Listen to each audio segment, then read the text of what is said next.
Welcome back to Newsmax Prime. China's stock market continues to have its real troubles. It is still failing despite efforts by the government of China to prop it up, raising concerns about whether it might have a ripple effect on other markets, like some here in the United States. To talk more about this, we welcome in from Newsmax Washington, the former chairman of the House Intelligence Committee, my old colleague from Congress, Pete Hoekstra.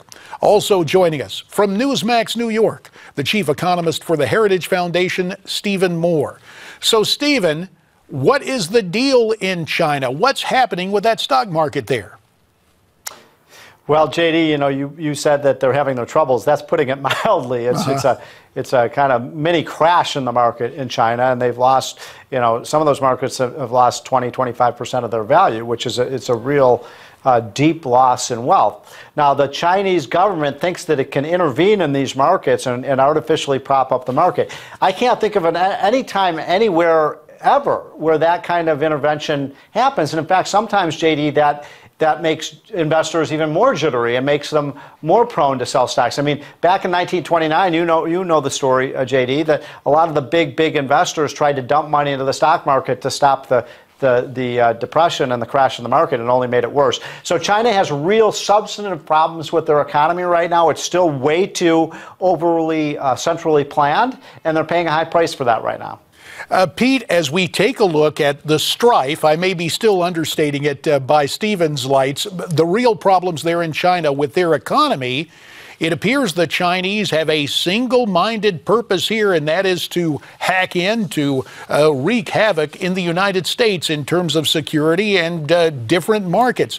What is China's mission, and how should our intelligence services and national security folks be responding to it?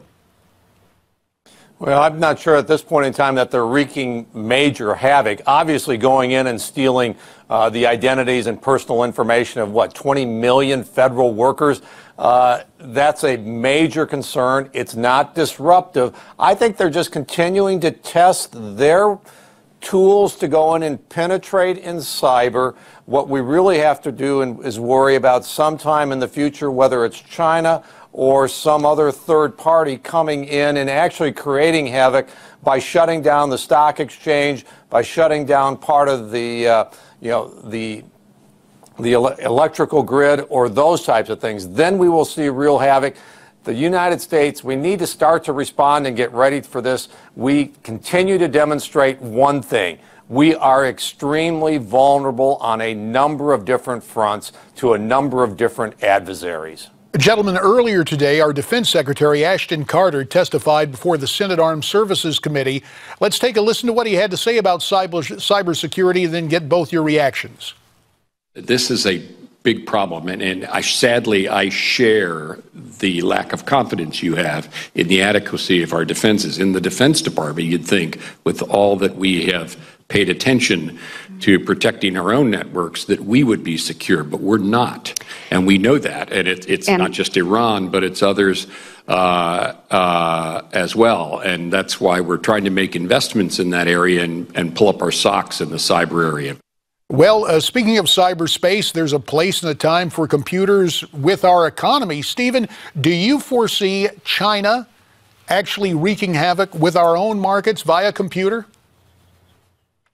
I don't know if it would be China or terrorists or, some hostile nation to the United States, but look, I'm an economist. I'm not a cybersecurity expert as Pete is, but I will say this, as an economist, you could essentially shut down the American economy. We saw what happened, was it a week or two ago, JD, with the New York Stock Exchange shutting down and the Wall Street Journal shutting down and other major websites. And just look at what that disrupted things. And that wasn't even a security issue. So yeah, and here's my point, JD. We spend today, $500 billion a year, $500 billion a year on our national security. And it sounds like, from what Pete is saying, one of our greatest threats is the cybersecurity, and we're not spending the money necessary to avert that threat.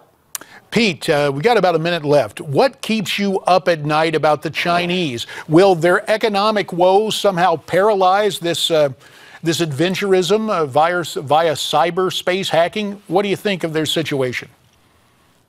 Well, I think what I worry about is their GDP slows, as their debt increases, as their stock market goes down.